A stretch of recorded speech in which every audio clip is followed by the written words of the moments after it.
I don't even want to hear somebody say that they have a PC with no fan that can run Cyberpunk on medium settings. I mean, I'm welcome for you guys to prove me wrong, but this just shows the type of optimization that is possible with the M series chips that you just cannot get with Windows or PC. I'm gonna ask you, as a consumer, would you rather spend $800, $900 on a solid laptop, full body, great keyboard, no fan noise, best in class speakers, best in class screen, or would you buy a bummy Windows laptop that makes a creak every time you open it? It's gonna collect dust on the bottom, it's gonna heat up your legs while you're playing, and the screen, you gotta squint because it's like 1080p. Oh, but it's 160 hertz, but it's 1080p. You know what I'm saying? Like, I believe that within 5 years, Apple will take over the PC gaming platform. Why am I saying this? Well, I got a few reasons. Number one, Apple has basically hit the ceiling on the amount of productivity that they can give us on their laptops and desktops with the M series chips, right? So it's like, how much more faster do you need your apps to open and your videos to render and your Excel to do calculations and stuff? That's already like maximum. I don't really see anybody complaining about Apple computers being slow in that regard. So what happens on Apple's end is whenever they're releasing their new laptops, people aren't really buying them. Why? Because the M series chips, the M1, is still so much productivity at such a good price that a lot of people don't even see a reason to upgrade. So obviously Apple, being a business, they want to, sell more laptops. What's one way to do that? What's their one weakness as a laptop selling company that they can fix? They can invest in gaming. And that's what they've been doing for about the last 2 or 3 years. They've been doing this thing called Apple Game Porting Toolkit. To sum it up, it's basically like a translation layer that lets developers port their games to Macs a lot easier than it ever was before. We're seeing the results of that. We're seeing big titles like Cyberpunk, Dead Island, people play Red Dead Redemption 2 on their MacBooks, even indie games like Subnautica, Valheim, Power World, big games that have come out over the last couple years in terms of popularity and stuff. So if you found yourself enjoying the content, I would greatly appreciate it if you considered subscribing, hitting that bell, and leaving a like. These games are already in the pipeline and they're coming out. And I believe that within the next few months, we might just see a big push, especially with the new iPhone release, but I'll talk about that in a different video. Right now, we're talking about MacBooks. So that is literally their last final pivot to making improvements on their laptop line. Once they get their gaming category box checked off, MacBooks are gonna be peak laptop. Like, you literally will not be able to compete with that. What Windows laptop are you going to get that can easily and smoothly run big AAA games and have the build quality of a MacBook and the ease of use and ecosystem that Apple provides to majority of people? Because a lot of people have iPhones. And obviously, right, we want to see lots of big AAA games.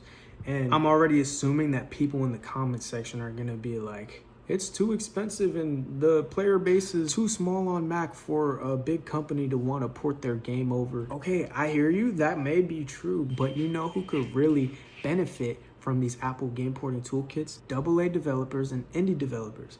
And that's really mostly the type of ports that I'm seeing recently. Yeah, we'll get the odd AAA game here and there, and it's like, oh, really? Like, okay, that's cool. That's what's up. I'm glad to see these things are starting to pop up. But more often than not, I see indie games get ported over to Mac way faster than AAA games. I know that's a duh statement, but this pivot could really help out indie developers, because as a small developer, you really need every sale you can get. So it really is intrinsically more valuable for them to work on a port over like a lot of AAA people, which can we be honest? Like, who really wants AAA games that much anyways? If I'm playing a AAA game, I'm probably just gonna play it on my console, and like, that's even if I want to play that. I think Apple is really gearing up to make a huge push this year alongside the launch of the iPhone 17 Pro, which I think is really going to be the big push that Apple is going to give in terms of their gaming efforts. And I'm very excited to see where this goes. The reason I'm saying that it's going to take over the PC market slowly but surely, it's not gonna happen overnight. It's gonna be like a slow climb. What we're seeing right now, I have an M2 MacBook Air 15-inch. This thing literally has no fans. I'm talking about nothing.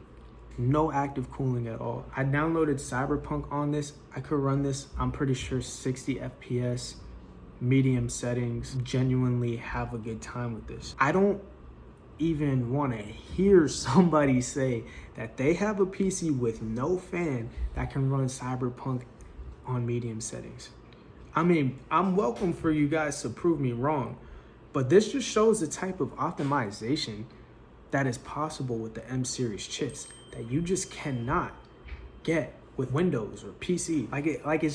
It's impossible for these developers to optimize for so many devices. The M series chips are definitely scalable, way easier for developers to optimize, since there's probably only 4 generations at this time, and there's 3 variations of each generation. They can optimize for that super easily, and I'm sure it's scalable. I'm sure it's just I don't know much about game development, but I'm sure it doesn't really take that much time, since it's just same chip, more power, same chip, more power, same chip, more power, instead of having different chip with different cores and different things and different clock speeds and temperatures and shit like that. It's consistently scalable. So when you have something consistently scalable and easily optimized, you get developer prioritization. That's what we see with iPhone apps and games to this day. When you download a iPhone app, 9 times out of 10, or when you download an app or a game, 9 times out of 10, it was developed for iPhone first as opposed to Android. And that's because there's so many different Androids as opposed to there's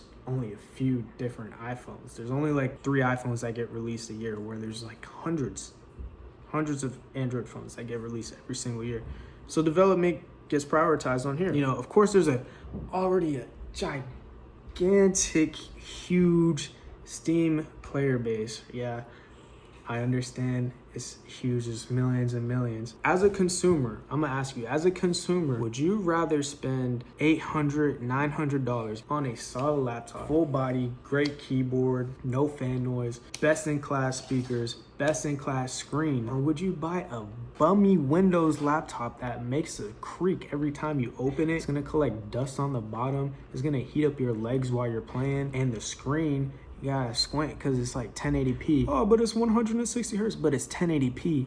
You know what I'm saying? Obviously, most consumers, the way that they gravitate towards the iPhone, are going to start gravitating towards a MacBook. The only reason people do not buy MacBooks is because they don't game. That's it.